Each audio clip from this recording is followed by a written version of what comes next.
विवाह के दिन में ज्यादातर लोग कैसे आते हैं बताइए? बाइबल के वचन में के अनुसार सभी लोग तैयार होकर आते हैं। सभी भाई बहन जितने भी आमंत्रित लोग होते हैं যারা যারা নিমন্ত্রণ পেয়েছেন তারা সবাই ভালো বস্ত্র পরে ভালো ড্রেস পরে তারা বিয়ের অনুষ্ঠানে উপস্থিত হন। এমন কোন লোককে দেখেছেন বিয়ের অনুষ্ঠানে উপস্থিত হয়েছেন কিন্তু তারা বিয়ের বস্ত্র পরে আসেননি? ऐसे बहुत कम लोग हम लोग देखते हैं जो विवाह के दिन में विवाह के कार्यक्रम में विवाह का वस्त्र पहने बिना ही उपस्थित हो गए। विवाह के कार्यक्रम में विवाह के वस्त्र को पहने बिना अगर आप उपस्थित हो जाएं तो लोग आपको क्या जानेंगे? लोग आपको देखकर हंसेंगे, लोग आपको देखकर मजाक उड़ाएंगे। क्यों? क्योंकि आपको पता था कि एक विवाह में आपको आना है और उस विवाह के लिए आपने अपने आप को बिना तैयार किए हुए ही आप विवाह के घर में प्रवेश कर गए। क्योंकि विवाह का घर पवित्र माना जाता है, विवाह का घर आनंद का माना जाता है, विवाह का घर शांति का माना जाता है, खुशियों का माना जाता है। और ऐसे वातावरण में आप बिना तैयार हुए प्रवेश नहीं कर सकते, बिना तैयारी के आप प्रवेश नहीं कर सकते। अगर आप बिना तैयारी के प्रवेश करेंगे तो हो सकता है आपको उस विवाह के कार्यक्रम से बाहर निकाल दिया जाए। जो हम लोग मत्ती रचित सुसमाचार 22 अध्याय में हम लोग देखते हैं कि एक विवाह का भोज दिया गया था और उस विवाह के भोज में बहुत सारे लोगों को निमंत्रण दिया गया था, लेकिन बहुत सारे लोगों को जिन को निमंत्रण दिया गया था लोगों ने उस विवाह में आने से इनकार कर दिया। कोई अपने काम के कारण, कोई अपने व्यवसाय के कारण, कोई अपने जमीन को खरीदने के कारण, देखने के लिए जाना है इसके कारण। और इस प्रकार जब जिसने विवाह का कार्यक्रम आयोजित किया था उसने देखा कि जिसे मैंने निमंत्रण दिया वे लोग नहीं आए, तब उसने क्या किया? अपने सेवकों को आदेश दिया कि रास्ते में चरवाहे पे तुम्हें जो कोई भी मिले उन सारे लोगों को तुम इस विवाह के भवन में लेकर आओ। और सेवकों ने रास्ते में पड़े हुए अंधे, लंगड़े, लूले, गरीब, कंगाल, दरिद्र उन सभी लोगों को उठाकर उस विवाह के घर में लेकर आया। और जब मालिक उन्हें देखने के लिए, उन्हें मिलने के लिए जब आता है तो उसमें एक ऐसा व्यक्ति दिखाई देता है जो बिना विवाह का वस्त्र पहने बिना वो उस विवाह के घर में उपस्थित हो चुका था। बाई निकालेंगे मत्ती रचित सुसमाचार उसका 12 पद एक बार पढ़ेगा, 22 का 12।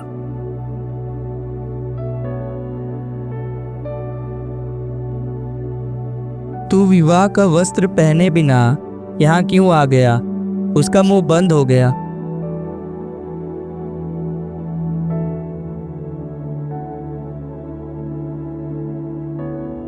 তিনি তাহাকে কহিলেন, হে বন্ধু, তুমি কেমন করিয়া বিবাহ বস্ত্র বিনা এখানে প্রবেশ করিলে? তারপর সে নিরুত্তর হইল। ব্যাস। সো এখানে আমরা কি দেখতে পাচ্ছি? সেই বিবাহ ভোজে একজন ব্যক্তিকে যখন তিনি দেখলেন আর দেখার পর তিনি বললেন कि हे मित्र, तू विवाह के वस्त्र पहने बिना यहाँ क्यों आ गया? और जैसे ये प्रश्न उससे पूछा गया उसका मुंह बंद हो गया। क्या पूछा? कि हे मित्र, तू विवाह के वस्त्र बिना पहने क्यों आ गया? तब उस व्यक्ति का मुंह बंद हो गया। ये बात, ये टॉपिक, ये विषय, ये सेंटेंस हमारे और आपके लिए भी उतना ही महत्वपूर्ण है जितना कि उस व्यक्ति के लिए महत्वपूर्ण था। उस व्यक्ति का मुंह बंद हो गया। क्यों? क्योंकि उसने विवाह का वस्त्र पहने बिना ही उस विवाह के घर में वो प्रवेश कर गया था। लेकिन आज ये प्रश्न हमारे लिए और आपके लिए भी है। এই প্রশ্নটা আমাদের আপনাদের জন্য রয়েছে। একদিন অবশ্যই আমরাও সে বিয়ের বাড়িতে প্রবেশ করব। কারা কারা বিশ্বাস করেন যে আমি করব সে বিয়ের বাড়িতে? প্রেজ দ্য লর্ড, প্রভুকে স্তুতি হোক। কিন্তু আমরা সবাই জানি যে আমরা সেই বিয়ের বাড়িতে যেতে হবে, কেননা আমরা সবাই নিমন্ত্রণ পেয়েছি, আমন্ত্রণ পেয়েছি, আমরা ইনভাইটি, আমাদের ইনভাইট করেছেন প্রভু যিশু তার সেই বিয়ের বাড়িতে উপস্থিত হওয়ার জন্য। কিন্তু আমাদের জীবনকে দেখতে হবে, যাচাই করতে হবে যে আমরা অবশ্যই নিমন্ত্রণ পেয়েছি, ইনভিটেশন পেয়েছি, কিন্তু আমরা কি সেই বিয়ে যাওয়ার জন্য তৈরি হতে পারছি? আমরা কি নিজেকে তৈরি করছি? আমরা কি সেই বস্ত্র, যে বস্ত্র ঈশ্বর দেখতে চান, সেই বস্ত্রটা কি আমরা পরতে পারছি? সেই বস্ত্রটা কি আমরা পরেছি? কেননা সেই ইনভিটেশন হয়তো আমাদের মধ্যে সবাই, অনেকেরা পেয়েছে, অনেক লোক পেয়েছে, সম্পূর্ণ বিশ্ব পেয়েছে, কিন্তু সেই গৃহতে প্রবেশ করার জন্য আমার জীবনকে, আমাকে নিজেকে ভালোভাবে প্রত্যেক দিন যাচাই করতে হবে যে আমি কি সেই বিয়ের বস্ত্র পরেছি, আমি কি সেই বিয়ের বস্ত্র পরতে পেরেছি? क्या मैं उस विवाह का वस्त्र पहन पाया हूं, या आज भी मैं उस विवाह के वस्त्र को पहन नहीं पाया? आज परमेश्वर हमारे और आपके जीवन को देखता है। आज भी परमेश्वर का प्रेम, उसकी दया, उसकी कृपा, उसकी अनुग्रह हमारे और आपके जीवन पर है। जानते हैं क्यों? क्योंकि हम उसके उस विवाह में आने के लिए उन वस्त्रों को पहन ले, उन वस्त्रों को जल्द से जल्द पहनने की कोशिश करें, क्योंकि उन वस्त्रों को अगर आप इस पृथ्वी को छोड़ने से पहले अगर नहीं पहन पाए तो आप उस विवाह में प्रवेश नहीं कर पाएंगे, क्योंकि आपका वस्त्र इनकम्प्लीट रह जाएगा। आज वस्त्र के विषय में जब हम लोग देखते हैं, सो अधिकांश लोग आज कपड़े और वस्त्र को काफी ज्यादा वैल्यू देते हैं, पसंद करते हैं। यहां पर हमें से कोई ऐसा नहीं है जो ये कहे कि मैं कपड़े पसंद नहीं करता। एक समय था, वर्ष में एक बार कपड़े खरीदने के लिए अपने परिवार कुटुंब के साथ जाया करते थे, लेकिन अभी समय ऐसा आया है कि लोग हर दिन शॉपिंग मॉल में देखे जाते हैं, नए नए कपड़े किनने के लिए, नए नए वस्त्र पहनने के लिए। लोग आज एक चाह बोल सकते हैं, एक पसंद बोल सकते हैं, एक शौक बोल सकते हैं। ऐसा हो गया कि लोगों के घर में कपड़े रखने के लिए अलमारियां कम पड़ गई है, लेकिन कपड़े काफी ज्यादा हो गए हैं। आज ऐसा माहौल है, ऐसा सिचुएशन है कि कपड़े बहुत हो गए हैं लेकिन अलमारी कम पड़ गई है। लोग इतने कपड़े खरीद रहे हैं और इतने कपड़ों को पहन रहे हैं। बहुत अच्छी बात है, कपड़ों का खरीदना, कपड़ों का पहनना ये बिल्कुल गलत नहीं है, बहुत अच्छी है, आप पहन सकते हैं। लेकिन मैं क्या पहनता हूं इस पर आपको ध्यान देना है। कपड़े खरीदने अच्छी बातें हैं, कपड़े पहनना भी अच्छी बातें हैं, लेकिन आप कैसे कपड़े खरीदते हैं, आप कैसे कपड़े पहनते हैं, इस बात पर आपको गौर करना है, ध्यान करना है। क्योंकि परमेश्वर हमारे और आपके जीवन को आशीष किया है, और वस्त्र भी परमेश्वर ने आदम और हव्वा को जब बनाया था, उसे कपड़े के साथ नहीं बनाया, उनके शरीर पर कपड़े नहीं थे।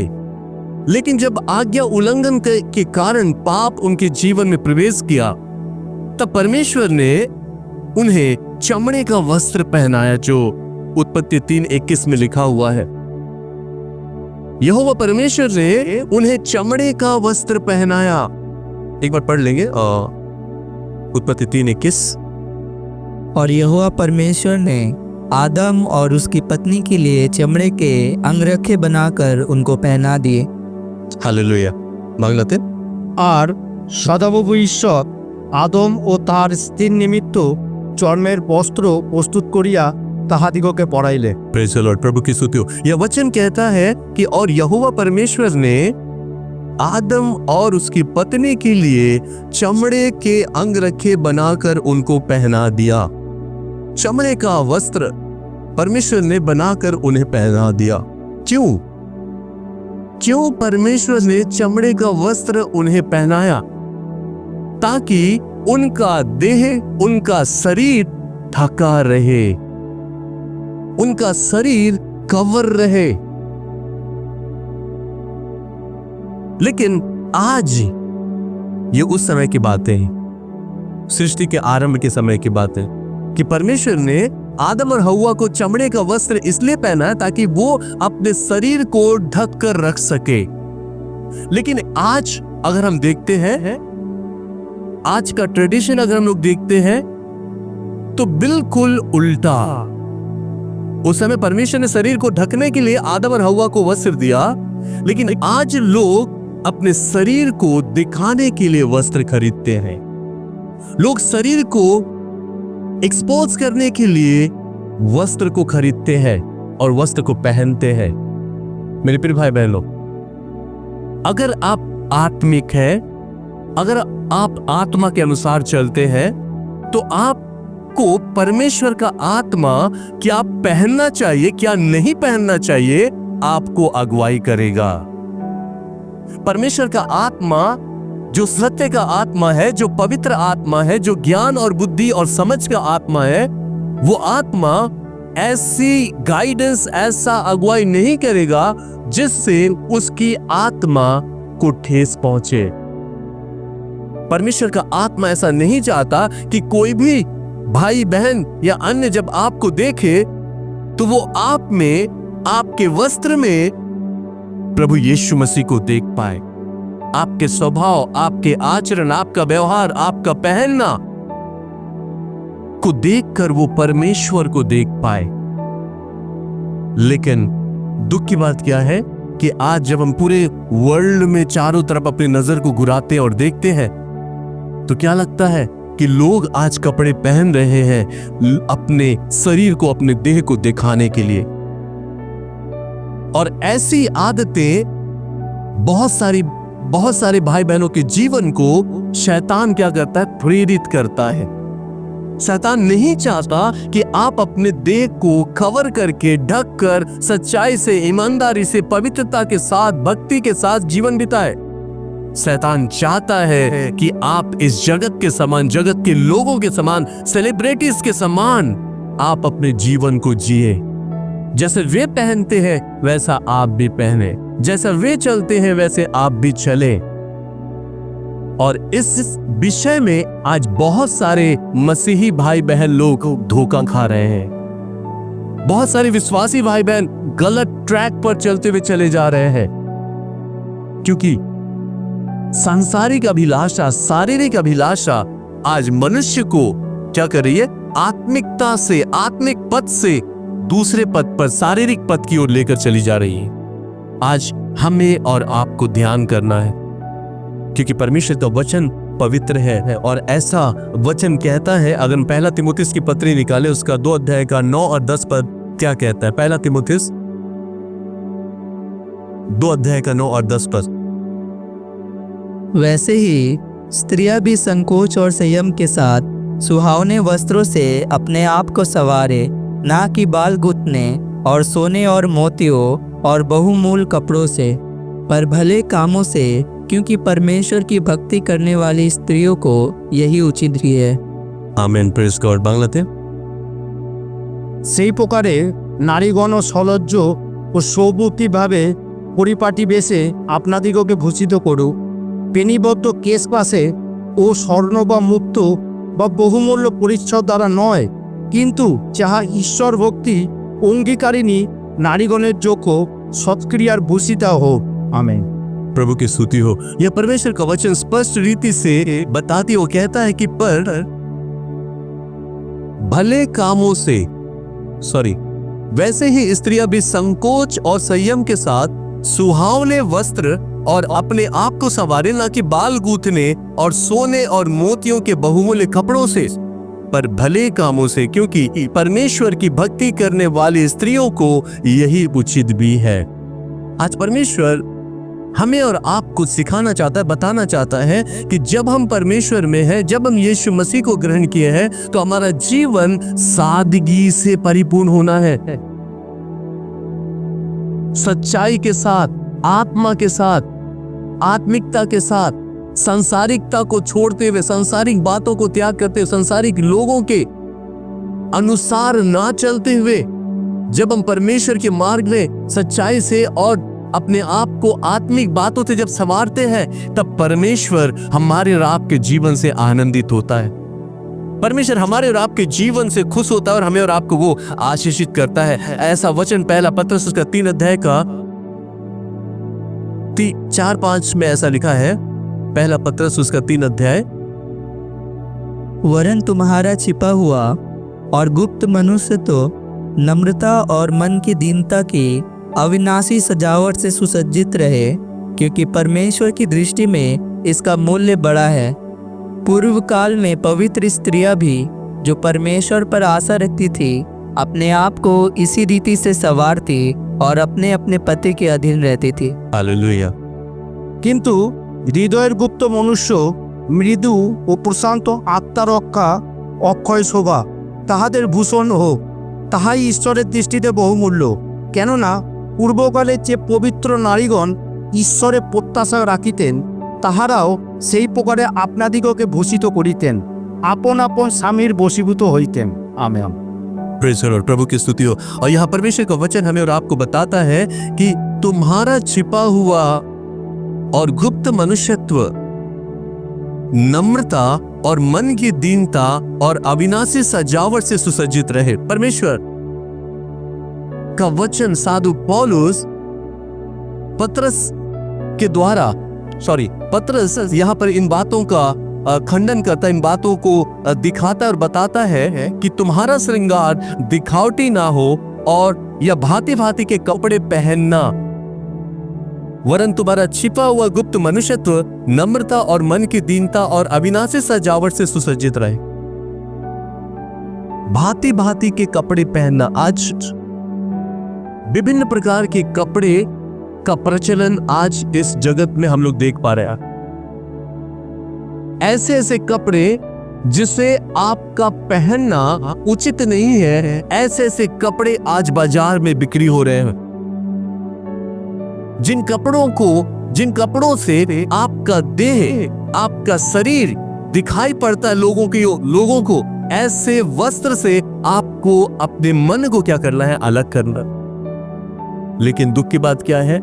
बहुत सारे लोगों की आशा है कि मैं कुछ ऐसा पहनूं कि लोग मुझे देखें। बहुत सारे भाई बहनों की इच्छा है कि मैं कुछ ऐसा पहनूंगा कि सारे लोग मुझे देखें, कि देखो हाँ भाई कैसा पहना है, देखो हाँ बहन कैसी पहनी है। और ऐसा भद्दा, और यहाँ पे कहता है कि भांति भांति का ड्रेस जो शैतान के द्वारा तैयार किया गया है, जब लोग पहनते हैं तो बहुत सारे लोग शैतान के द्वारा क्या होते हैं? आकर्षित होते हैं। शैतान के द्वारा बहुत सारे भाई बहन आकर्षित किए जाते हैं भद्दे कपड़ों के द्वारा, गलत कपड़ों के द्वारा। शैतान एक शांत रहने वाले भाई के मनों को क्या करता है? उस्काता है। एक चुपचाप रहने वाली बहन के मन को शैतान उस्काता है। क्यों? क्योंकि आपके पहनावा, आपकी कपड़े का पहनावा इतना भद्दा है। उस भद्दे पहनावे के द्वारा शैतान क्या करता है? बहुत सारे लोगों को पाप की ओर खींचता है। लेकिन हम समझ नहीं पाते। हम देखते, हम समझते कि वो ये ट्रेडिशन है, आज के ये फैशन है। फैशन के माध्यम से आज शैतान इस जगत के बहुत सारे लोगों को अपने गिरफ्त में ले रहा है, अपने मुट्ठी में फंसा रहा है। लेकिन अगर हम सतर्क और सावधान ना हुए तो हम उसके पवित्र विवाह के उस भोज से अलग हो जाएंगे। अगर हम भांति भांति के कपड़े पहनते रहेंगे, दूसरों को लुभाने वाले कपड़े, दूसरों को दिखाने वाले कपड़े अगर हम पहनते रहेंगे, तो एक दिन आएगा कि आप उस विवाह के बोझ से अलग कर दिए जाएंगे। मेरे प्रिय भाई बहनों, ये बातें हमारे लिए, आपके लिए बहुत इंपॉर्टेंट है। एक बार एक मिशनरी जो परमेश्वर की सेवा करता था, बहुत छोटी सी बच्ची थी उसकी, उस बच्ची को छोड़कर वो किसी बाहर देश में चला गया सुसमाचार के लिए। करीब 15-16 साल के बाद में वो जब रिटर्न आ रहा था अपने घर की ओर, तो उसकी बच्ची जब इतनी छोटी थी, छोटा सा फ्रॉक पहनी हुई थी, जब उसके पापा रिटर्न आ रहा है 15-16 साल के बाद में, तो वो बच्ची इतनी छोटी समय में छोड़कर गया था। जब उसके पापा रिटर्न हो रहा है तो बच्ची 15-16 साल की हो गई, लेकिन उसी छोटे बच्चे सा ड्रेस पहनकर अपने पापा के पास आई। छोटे बच्चों का जैसा ड्रेस होता है, सो छोटे ड्रेस पहनकर अपने पिता के पास जब आई, तो पिता ने जब उसे देखा और उसे बुलाया, उसे बैठाया और कहा कि बेटी बैठो, मैं तुम्हें एक बात बताता। तो बेटी ने कहा कि हाँ बोली डैडी। बेटी तुमने कभी भी मोती को देखा है? मोती कहाँ रहता है? बोले तो मोती पापा मैंने जल के अंदर में पाया जाता। बिल्कुल सही। मोती, जब आप मोती को ढूंढने के लिए जो जाते हैं पानी के गहराई में, जब मोती को ढूंढने के लिए जाते हैं तो एकदम गहराई में बहुत सारे मोती ऐसे पड़े हुए पाए जाते हैं। कुछ मोतियां, सेल जो होता है जिसके अंदर में मोती पाई जाती है, वो खुला हुआ पाया जाता है, उसमें से बहुत सारी मोती बाहर में पड़े हुए पाए जाते, बिखरे पाए जाते हैं। लेकिन जो तैराक होता है, जो मोती को ढूंढने के लिए जाता है, वो उन मोतियों को नहीं उठाता, वो उन मोतियों को, पड़े हुए मोतियों को नहीं उठाता। वो तैराक वो उन मोतियों को निकालता है जो शेल के अंदर में छिपा हुआ होता है, और ऐसे छिपे हुए, ढके हुए कबर मोतियों को वो तैराक क्या करता है, निकालता है और उसे उठा कर ले जाता है, जिसकी बहुत कीमत होती है, जिसका बहुत दाम होता है, जिसका बहुत मूल्य पाया जाता है। और इस प्रकार उसने अपनी बेटी को समझाया कि हमारे वस्त्र भी हमारे देह, हमारे शरीर को ढका हुआ होना चाहिए, क्योंकि ये हर एक आत्मिक भाई बहनों के लिए बहुत आवश्यक है। और आज जब हम आत्मिक रीति में आगे बढ़ रहे हैं, परमेश्वर की पहचान में हम आगे बढ़ रहे हैं, इन बातों के प्रति अगर हम सचेत और सावधान ना रहे तो हम क्या हो जाएंगे, उस विवाह के भोज में उपस्थित नहीं हो पाएंगे। आज कई ऐसे पेरेंट्स हैं, कई ऐसे माता पिता हैं, अपने बच्चों को गलत तरह के कपड़े पहनने से रोकते नहीं हैं। बहुत सारे पेरेंट्स से चाहते हैं कि हाँ मेरे बच्चे पढ़े, पहने, अच्छे पहने, भद्दे भद्दे कपड़े पहने, उससे क्या, जैसा सेलिब्रिटीज है वैसा पहने। एक बार एक प्रेयर मीटिंग में एक लड़की ने, एक विश्वासी बहन ने, यंग लड़की थी, उसने और एक अपने फ्रेंड को इनवाइट किया अपने बर्थडे में। और जब वो उससे सारे फ्रेंड्स आए तो वो फ्रेंड भी आई, और वो ऐसा छोटा ड्रेस पहनकर आई, और उससे देखकर सभी लोग आश्चर्य हो गए। तो उसकी माँ ने, जिस बेटी की जन्मदिन है, उसकी माँ ने उस बेटी से कहा कि बेटी तुम प्रभु में हो, तुम मसीह में हो, और तुम्हें ऐसा वस्त्र पहनना उचित नहीं है जिससे लोगों के सामने तुम्हें शर्मिंदगी को महसूस करना पड़ेगा।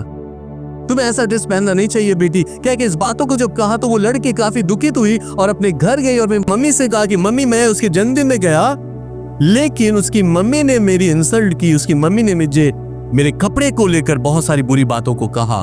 और इस बात को लेकर वो लड़की उस अपने फ्रेंड से बातचीत करना बंद कर दी, उसके घर जाना बंद कर दी। क्यों? क्योंकि उसकी मम्मी ने एक अच्छी बात बताई कि बेटी तुम्हें ऐसे कपड़े नहीं पहनने चाहिए। और आज ये बातें हमारे लिए, आपके लिए बहुत इंपॉर्टेंट है, क्योंकि परमेश्वर हर बातों का न्याय करने वाला है। आप देखते हुए भी अगर अपने आंखों को बंद रखें तो परमेश्वर उसका भी विचार करेगा, क्योंकि परमेश्वर के सामने सब कुछ खुला हुआ है, कुछ छिपा हुआ नहीं है। इसलिए हमें और आपको अपने इस आत्मिक जीवन में परमेश्वर जो बातें बताना चाहता, सिखाना चाहता है, उन बातों को हमें जानना है। पहली बातें जो हमने देखा कि शारीरिक वस्त्र जो हमें आदर, सम्मान और मर्यादा देता है। उन शारीरिक वस्त्रों के प्रति हमें क्या होना है?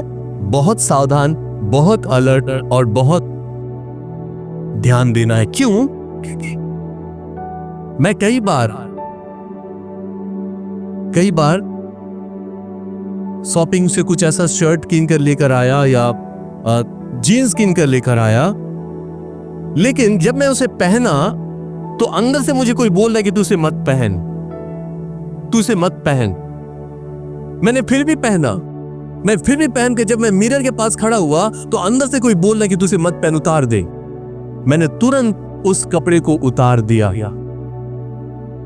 क्योंकि अगर जब आप आत्मा में होकर आत्मिक रीति से परमेश्वर के साथ चलेंगे, परमेश्वर का आत्मा आपको हर घड़ी आपको गाइड करेगा, आपकी अगुवाई करेगा कि आपके लिए क्या उचित है और क्या अनुचित है, आपको क्या पहनना चाहिए और क्या नहीं पहनना चाहिए।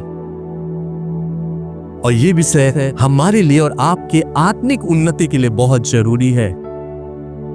और परमेश्वर जो महानों का महान है, जो राजाओं का राजा है, वो आज भी अपने कार्यों को कर रहा है सामर्थ से, आत्मा के द्वारा। कहां पर? जो लोग उसके वचन के अनुयायी है, जो लोग उसके वचन का भय मानते हैं, जो लोग उसके वचन का आदर और सम्मान करते हैं। परमेश्वर का वचन जैसा कहता है मैं वैसा ही चलूंगा, वे लोग आदर और मान पाते हैं।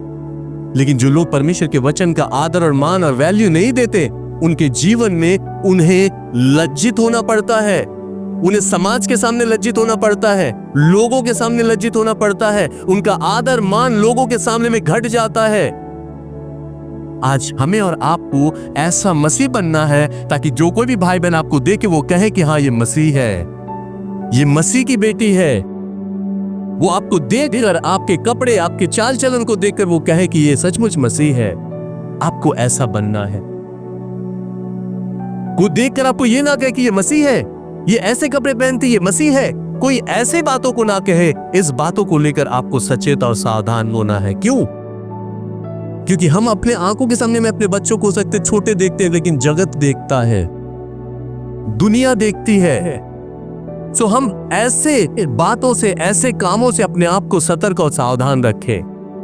क्योंकि वचन कहता है, प्रकाशित अगर हम लोग निकाले उसका 19 अध्याय का 7, 8 और 9 पद।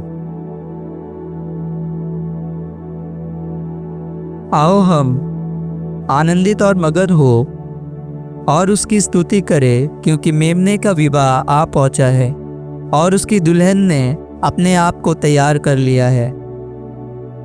उसको शुद्ध और चमकदार महीन मलमल पहनने का अधिकार दिया गया, क्योंकि उस महीन मलमल का अर्थ पवित्र लोगों के धर्म के काम है। तब स्वर्गदूत ने मुझसे कहा, यह लिख कि धन्य वे है जो मेमने के विवाह के भोज में बुलाए गए हैं। फिर उसने मुझसे कहा, ये वचन परमेश्वर के सत्य वचन है। आमेन। Praise God. हिंदी बांग्लाते आइसो আমরা আনন্দ ও উল্লাস করি এবং তাহাকে গৌরব প্রদান করি, কারণ মেষ শাবকের বিবাহ উপস্থিত হইল এবং তাহার ভার্যা আপনাকে প্রস্তুত করিল। আর ইহাকে এই বর দত্ত হইল যে সে উজ্জ্বল ও সূচি মসিনাবস্তে আপনাকে সজ্জিত করে, কারণ সেই মসিনাবস্ত্র পবিত্রগণের ধর্মাচরণ। পরে তিনি আমাকে কহিলেন, তুমি লিখো, ধন্য তাহারা যারা নিঃশাবকের বিবাহভোজে নিমন্ত্রিত। আবার তিনি আমাকে কহিলেন, এ সকল ঈশ্বরের সত্য বাক্য। আম্মা। প্রভু কি স্তুতি হোক। আমরা ঈশ্বরকে ধন্যবাদ দিই। বাক্য আমরা একটু বোঝার চেষ্টা করব যে ঈশ্বরের বাক্য প্রকাশিত বাক্যতে কি বলছে। এই প্রকাশিত বাক্যতে যা কিছু আমরা শুনি বা পড়ি, এই সমস্ত কিছু একটা দর্শন যেটা জনকে প্রভু যিশু দিয়েছিল। আর জন দর্শনের মধ্যে এই বিষয়গুলো দেখছে আর বলছে, आओ हम आनंदित और मगन हो और उसकी स्तुति करें, क्योंकि मेमने का विवाह आ पहुंचा है। हालेलुया। প্রভু যিশুর বিবাহ মানে ম্যারেজের টাইম, বিবাহের সময় অনেক সন্নিকট হয়ে চলে এসেছে और उसकी दुल्हन ने अपने आप को तैयार कर लिया है। हालेलुया। उसकी दुल्हन, किसकी दुल्हन? यीशु मसीह की दुल्हन अपने आप को तैयार कर लिया है। क्या आप तैयार हैं? क्या मैं तैयार हूं? क्योंकि वो हमें और आपको ले जाने के लिए आ रहा है। তিনি আপনাদের আমাদের নিয়ে যাওয়ার জন্য অনেক শীঘ্রই আসছেন। আমরা কি তৈরি আছি? আমরা কি প্রস্তুত হয়ে রয়েছি যে প্রভু তুমি যে কোনো টাইমে আসো না কেন, আমি তোমার সাথে যাওয়ার জন্য তৈরি আছি প্রভু। আর এখানে বাক্য বলছেন যে उसकी दुल्हन अपने आप को तैयार कर लिया है और उसको शुद्ध और चमकदार महीन मलमल के वस्त्र, मलमल पहनने का अधिकार दिया गया। चमकदार, शुद्ध और महीन मलमल का पहनने का अधिकार दिया गया है, क्योंकि उस महीन मलमल का अर्थ है पवित्र लोगों के धर्म के काम। पवित्र लोगों के धर्म के काम, जो लोग पवित्रता के साथ धर्म के काम कर रहे हैं, वे लोग परमेश्वर की दी हुई श्वेत और मलमल के वस्त्र पहने हुए हैं। परमेश्वर का वचन यहाँ पे ये हमें और आपको बताना चाहता है कि जो लोग परमेश्वर के साथ सच्चाई के साथ, ईमानदारी के साथ उसकी सेवा के काम में लगे हुए हैं, धर्म के कामों में लगे हुए हैं, वे मलमल वस्त्र पहने हुए हैं। हालेलुया। वे मलमल वस्त्र पहनकर परमेश्वर के कामों में लगे हुए हैं। और आज हमें और आपको देखना कि क्या सचमुच मैं तैयार हूं? क्या सचमुच वो मलमल का वस्त्र मैं धारण किए हुए हूं? या मेरे जीवन में मलमल का वस्त्र आज भी मुझे नहीं मिल पाया? या परमेश्वर का वचन कहता है, तब स्वर्गदूत ने कहा कि लिख कि धन्य वे हैं जो मेमने के विवाह के भोज में बुलाए गए हैं। हालेलुया। ধন্য সেই ভাই বোন যারা সেই বিয়ের জন্য আহত হইয়াছে, সে বিয়ের জন্য ইনভাইট করা হয়েছে। আজকে সেই সমস্ত ভাই বোনদের জন্য আনন্দের সুসংবাদ। আমরা এখানে যত ভাই বোন বসে রয়েছে, আমাদের প্রত্যেকের জন্য আনন্দের বার্তা। জানেন কিসের আনন্দের বার্তা? যে আপনারা আমরা তার সেই বিয়ের জন্য ইনভাইট করা হয়েছি। আমাদের আপনাদের তিনি ইনভাইট করেছেন তার সে বিয়েতে উপস্থিত হওয়ার জন্য। আর আমরা যখন এই বিষয় জানি, যখন তিনি আসবেন তখন তিনি আমাদের সেই বিয়েতে নিয়ে যাবেন। কিন্তু আমি যদি তৈরি না থাকি, আমি যদি ভালো বস্ত্র পরে তৈরি যদি না থাকি, তাহলে আমি তার সাথে যেতে পারবো না। आज हमें और आपको ध्यान देना है और उसकी महानता का वर्णन हम जितना भी अधिक क्यों ना करें, वो उतना ही क्या है, कम है। विवाह का वस्त्र क्या सचमुच जरूरी है? সত্যি কি এটা প্রয়োজন আছে, দরকার আছে? হ্যাঁ, কতজন আমরা এটা বিশ্বাস করি যে বিয়ের বস্ত্র প্রয়োজন আছে? आमीन। विवाह का वस्त्र जरूरी है हमारे लिए और आपके लिए। विवाह के वस्त्र पहने बिना आप परमेश्वर के राज्य में प्रवेश नहीं कर सकते, क्योंकि विवाह का वस्त्र जो है आप जब पहनते हैं तो परमेश्वर के आनंद में आप सहभागिता होते हैं। हालेलुया। परमेश्वर के शांति में आप सहभागिता पाते हैं। क्यों? क्योंकि आप विवाह का वस्त्र पहने हुए हैं। लेकिन अगर आप विवाह का वस्त्र नहीं पहने हुए हैं तो आप विवाह के उस भोज वाले भवन में आप प्रवेश नहीं कर पाएंगे, आप एंट्री आपको नहीं मिलेगी। क्यों? क्योंकि आपने विवाह का वस्त्र नहीं पहना। आज भी हम लोग कई बार देखते हैं ना, जब रास्ते में जाते कई बड़े बड़े मॉल्स में या बहुत बड़े बड़े बैंक्वेट में काफी सुंदर सजाया जाता है। बाहर में बहुत सारे लोग आने वाले लोगों का क्या करते हैं, स्वागत करते हैं। मन होता है कि कभी हम लोग भी इसमें चले जाएं, लेकिन हम लोग प्रवेश नहीं कर पाएंगे। क्यों? क्योंकि उनके साथ हमारा कोई भी पहचान नहीं है। अगर पहचान होता भी तो हम ऐसे ही नहीं चले जाएंगे। किसी इनविटेशन में, किसी विवाह के कार्यक्रम में अगर हमें जाना है तो हमें पूरी तैयारी के साथ जाना। जब आप जाते हैं किसी भी इनविटेशन में, हम लोग क्या कहते हैं, अच्छे वस्त्र पहनते हैं, अच्छे जूते पहनते हैं, अच्छे शर्ट कोट पहनकर जाते हैं और साथ में कुछ उपहार भी हम लोग लेकर जाते हैं। सो परमेश्वर हमें और आपको उपहार भी दिया है। कौन कौन सा उपहार दिया है? बोलिए। प्रेम रूपी उपहार दिया है, नम्रता रूपी उपहार दिया है, दया रूपी उपहार दिया है, सहनशीलता का उपहार दिया है, धीरज का उपहार दिया है, विश्वास रूपी उपहार दिया है। इन सारे उपहारों के साथ आपको परमेश्वर के उस विवाह भोज में प्रवेश करना। आपको ध्यान रखना है कि आपके पास आपने कौन कौन से उपहार को अपने पास संभाल कर रखा। जैसे हम लोग परसों कहां जा रहे थे, बर्धमान। उस अनु का रिसेप्शन हम लोग जब जा रहे थे तो हम लोगों ने देखा यहां से जब जाते समय कितना वो तैयार किया गया था, 20টা কি বলা হয় এটা, তথ্য, 20টা তথ্য তৈরি করা হয়েছে, ছিল সাজানো হয়েছিল, আর সেই সমস্ত সাজিয়ে সমস্ত দিদিরা বোনরা হাতে নিয়ে তারা সেই বাড়িতে প্রবেশ করেছিল। ঠিক সেইভাবে যখন তারা প্রবেশ করেছিল তাদের আদর করা হয়েছে, তাদের সম্মান করা হয়েছে, তাদের বসতে বলা হয়েছিল, তাদের বিভিন্ন প্রকারের সম্মান করা হয়েছিল। কিন্তু আজকে আমাদের আপনাদের জীবনেও এই বিষয়টা দেখতে হবে যে আমরা সেই রাজ্যতে যাওয়ার আগে আমি কি সত্যি এটা দেখতে পাচ্ছি যে আমি কি কি তৈরি করে নিয়েছি, আজকের দিনে আমি কি কি তৈরি করে নিয়েছি, आज के इस दिन तक मैंने कौन कौन से उपहार को अपने पास तैयार कर रखा है, कौन कौन से उपहार से मैंने अपने आप को सजा रखा है। क्योंकि बिना उपहार आप परमेश्वर के घर में उपस्थित नहीं हो पाएंगे। इसलिए परमेश्वर जो महान है वो परमेश्वर कहता है कि हमें और आपको विवाह का वस्त्र पहनना बहुत आवश्यक है। विवाह का वस्त्र आप ऐसे ही नहीं पहन सकते। विवाह का वस्त्र पहनने के पहले आपको साधारण वस्त्र को जो आप पहने हुए हैं उसे पहले उतारना पड़ेगा, ठीक है। क्योंकि एक विवाह का वस्त्र आप पहनने के लिए जब जाएंगे तो ऐसे ही आप नहीं पहन सकते, क्योंकि आपको पुराना वस्त्र उतारना पड़ता है और बिना पुराना वस्त्र उतारे आप नए वस्त्र को धारण नहीं कर सकते। ठीक इसी प्रकार परमेश्वर हमें और आपको ये बात सिखाना चाहता है, समझाना चाहता है कि परमेश्वर का वो वस्त्र जो वो हमें पहने हुए देखना चाहता है, उस वस्त्र को पहनने के पहले हम अपने जीवन से पुराने वस्त्र को उतार फेंके। क्योंकि जब तक आप पुराने वस्त्र को नहीं उतारते परमेश्वर का उस विवाह का वस्त्र आप धारण नहीं कर सकते।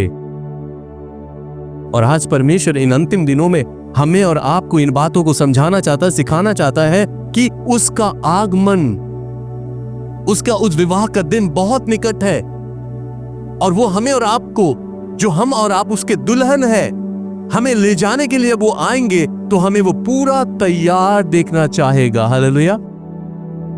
अगर आप इनकम्प्लीट होकर रहेंगे तो वो आपको नहीं ले जा सकते। सो आपको कोशिश करना, आपका ध्यान, आपका कॉन्सेंट्रेट होना है कि क्या मैं हर दिन अपने आप को तैयार कर रहा हूं। আমি কি সত্যি নিজেকে প্রত্যেক দিন তৈরি করার চেষ্টা করছি আত্মিকভাবে, আত্মিক বিষয়টা কি সত্যি আমি নিজেকে সাজাতে থাকছি, क्या आत्मिक चीजों से, आत्मिक फलों से मैं अपने जीवन को सजाता हुआ आगे बढ़ रहा हूं, या मैं अपने जीवन को ऐसे ही कैजुअली छोड़ दिया है। मैं अपने आप को बिल्कुल ही ध्यान ही नहीं देता हूं मैं क्या कर रहा हूं, मैं प्रार्थना भी करता हूं या नहीं, मेरे पास आत्मिक चीजें आत्मिक उपहार क्या मैं दिन प्रतिदिन मेरे जीवन में बढ़ रहे हैं या नहीं, इन बातों का मुझे ध्यान ही नहीं है। अगर आप सचमुच परमेश्वर के बुलाए हुए हैं, चुने हुए हैं, तो आपको इन बातों को ध्यान करना है कि आत्मिक फलों से आप हर दिन फलवंत होते हुए पाए जाएं। परमेश्वर आपके जीवन को फलवंत देखना चाहता है और इस प्रकार वो विवाह का वस्त्र वो हमारे और आपके जीवन में देखना चाहता है। जो लोग विवाह के वस्त्र को पहनने से इनकार करेंगे, जो लोग विवाह के वस्त्र को पहनने से इनकार करेंगे, उनका अर्थ, इसका अर्थ क्या है, न्याय का सामना करना पड़ेगा आपको। आपके जीवन में आपको लज्जित होना पड़ेगा, आपको अंधियारे में चला जाना पड़ेगा, आपकी आत्मा उस अनंत अंधकार में चली जाएगी। क्यों? क्योंकि आप जब जीवित थे आपने विवाह के वस्त्र को वैल्यू नहीं दिया, आपने विवाह के वस्त्र को जो आपको धारण करना है उस विवाह के वस्त्र के प्रति आपने बिल्कुल नहीं सोचा, आपने कैजुअल लिया, आपने लाइट लिया। और इस प्रकार जब बारात आ गया आपके द्वार पर और उस समय आप अगर कपड़े खरीदने के लिए मार्केट जाए तब तक क्या होगा, दूल्हा चला आएगा और बारात चली जाएगी। तो इसलिए हमें और आपको सावधान होना है कि विवाह का वस्त्र जो हमारे लिए और आपके लिए बहुत इंपॉर्टेंट है, उस वस्त्र को हमें पहनने की कोशिश करना। उसके लिए अगर हम ना करते हैं, इग्नोर करते हैं, तो हमारे जीवन में हमें भुगतना पड़ेगा, उस अनंत अंधियारे में हमें जाना पड़ेगा, उस अनंत कष्ट और पीड़ा में हमें हमेशा के लिए फेंक दिया जाएगा। क्यों? क्योंकि उसने बार बार कहा कि मैं शीघ्र आ रहा हूं, मैं बहुत शीघ्र आ रहा हूं। मैं इन बातों को जानते हुए भी मैं तैयार अगर अपने आप को नहीं कर पाया तो ये मेरे लिए दुख की बात है, मेरी आत्मा के लिए दुख का विषय है। सो आज प्रभु यीशु मसीह हमें और आपको इस जगत से इसलिए नहीं चुना कि आप अपनी इच्छा से काम करते रहे, आप अपनी इच्छा से अपने वस्त्रों को पहनते रहे। आपको ध्यान देना है कि परमेश्वर के द्वारा दी गई आत्मिक वस्त्र से क्या आप अपने आप को सजा रहे हैं? क्या आपका जीवन आत्मिक बातों से, आत्मिक वस्त्रों से क्या आप अपने जीवन को संवार रहे हैं? ये बहुत इंपॉर्टेंट विषय है इस अंतिम दिनों में, जहां पर बहुत बार शैतान बहुत सारे लोगों के, बहुत सारे विश्वासियों के माइंड को डाइवर्ट कर दे रहा है। आप समझ नहीं पा रहे कि आपको क्या करना है। लेकिन प्रभु यीशु मसीह जो महान है, जो जीवित है, जो पवित्र है, वो आज भी हमारी और आपकी चिंता करता है। वो आज भी हमारी और आप के लिए वो एक आशा भरे नजर से देख रहा है। परमेश्वर के एक दास था जिसका नाम था जकरिया। उसे परमेश्वर ने कुछ दर्शन दे रखा था। उसने दर्शन में एक बार एक विषय को उसने देखा, जो मैं जकरिया 3 अध्याय का 3 पद में लोग पढ़ते हैं। वहां ऐसा लिखा हुआ है कि उस समय यहोशू तो दूत के सामने मैला वस्त्र पहने हुए खड़ा था, और तब दूत ने उनसे जो सामने खड़े थे कहा कि इसके ये मैले वस्त्र उतारो। दूत ने क्या कहा कि इसके ये मैले वस्त्र को उतारो। यहोशू कैसा पाया गया? मैला वस्त्र पहना हुआ पाया गया। आज हमारे और आपके जीवन में इन बातों को बहुत सीरियसली ध्यान करना है। मैला वस्त्र एक मनुष्य की स्वाभाविक दशा को क्या करती है? दर्शाती है। मैला वस्त्र वचन कहता है, यहूदा की पत्री अगर हम निकाले उसका 1 अध्याय का 23 पद, ऐसा लिखा है प्रकाशित वाक्य के पहले। यहूदा 1 अध्याय का 23 पद में ऐसा लिखा है कि और बहुतों को आग में झपट कर निकालो और बहुतों पर भय के साथ दया करो, पर उस वस्त्र से घृणा करो जो शरीर के द्वारा कलंकित हो गया है। यहां परमेश्वर हमारे और आपके जीवन पर इन बातों को समझाना चाहता है, बताना चाहता है कि आज हमारे और आपके जीवन में, हमारे और आपके इस आत्मिक जीवन में मैला वस्त्र ना पाया जाए। कैसा वस्त्र ना पाया जाए? मैला वस्त्र। कितने लोग मैला वस्त्र पहनते हैं? यहां पर है कोई जो मैला वस्त्र पहनते हैं? नोंगड़ा वस्त्र में क्यों पूरी ना? क्या नो बोलो, क्या नो पूरी ना? কেন কি সেটা পড়লে হয়তো শরীর খারাপ হয়ে যেতে পারে, হয়তো কিছু ভাইরাস শরীরের মধ্যে অ্যাটাক করতে পারে, আর সেই জন্য আমরা নোংরা বা ময়লা যেই কাপড় আমরা পরি না। आज हमारे और आपके जीवन के लिए बात बहुत इंपॉर्टेंट है। हम मैले वस्त्र को नहीं पहनना चाहते, और इसलिए हम लोग साफ कपड़े को, अच्छे तरह से साफ किया हुआ कपड़े को हम लोग पहनते हैं। क्यों? ताकि उससे हमारे शरीर पर कोई बुरा प्रभाव ना पड़े, उससे हमारा शरीर स्वस्थ रहे। लेकिन हमारी आत्मिकता में, जब अपनी आत्मा में देखते हैं तो क्या पाया जाता है? मनुष्य के जीवन मैले वस्त्र से पहने हुए पाए जाते हैं। शरीर तो अच्छे और साफ कपड़ों से हम लोग अपने आप को ढक लेते हैं, लेकिन आत्मा के अंदर जो वस्त्र आप पहने हुए हैं वो वस्त्र कैसा है?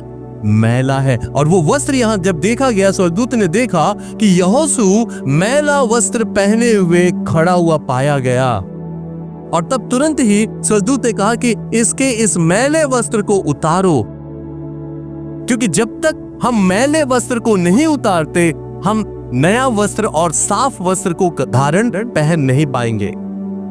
सफा कपड़ा पहने पता नहीं, लेकिन इस सफेद कपड़े के अंदर में जो वस्त्र है उस वस्त्र के विषय में आपको सीरियसली ध्यान देना है। कहीं आपकी आत्मिक वस्त्र मैला ना पाया जाए परमेश्वर की दृष्टि में।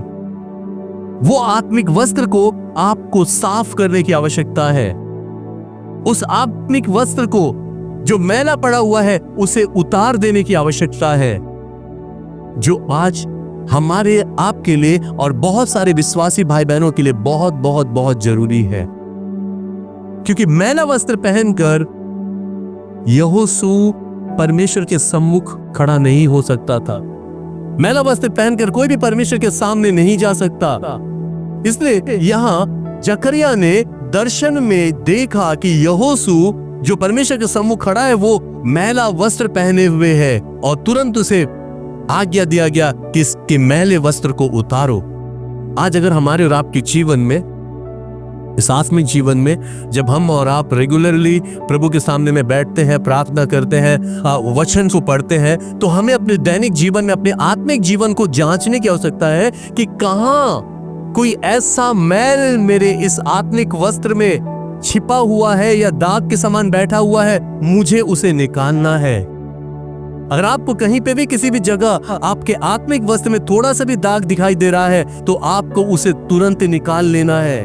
क्योंकि जब तक आप उसे नहीं निकालते, जब तक उस मैले वस्त्र को आप बाहर नहीं निकालते, आप परमेश्वर के उस पवित्रता, परमेश्वर के उस अद्भुत बातों को, उसके उन दर्शनों को आप रिसीव नहीं कर पाएंगे।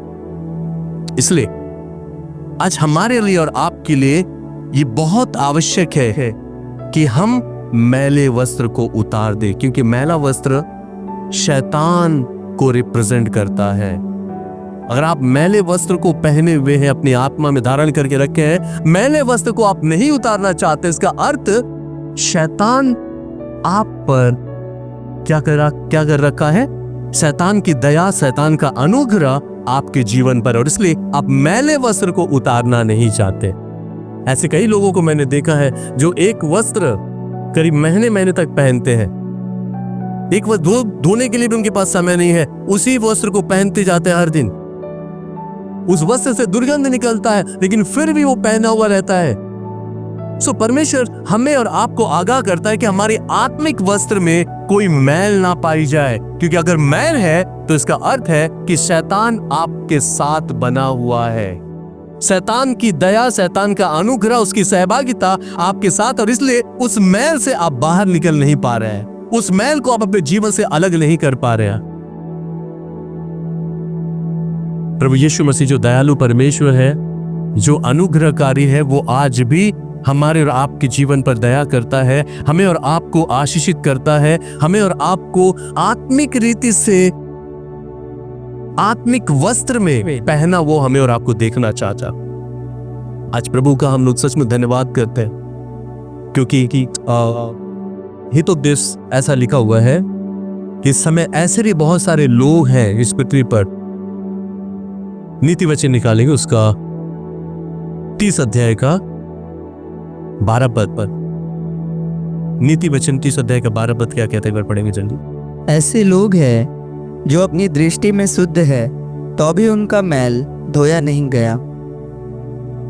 বাংলাতে এক বংশ আছে তাহারা আপনাদের দৃষ্টিতে সূচি, তবু আপনাদের মালিন্য হইতে ধৌত হয় নাই। प्रेज़ द लॉर्ड, प्रभु की स्तुति हो। वचन कहता है कि ऐसे भी लोग हैं जो अपनी दृष्टि में शुद्ध है तो भी उनका मैल धोया नहीं गया।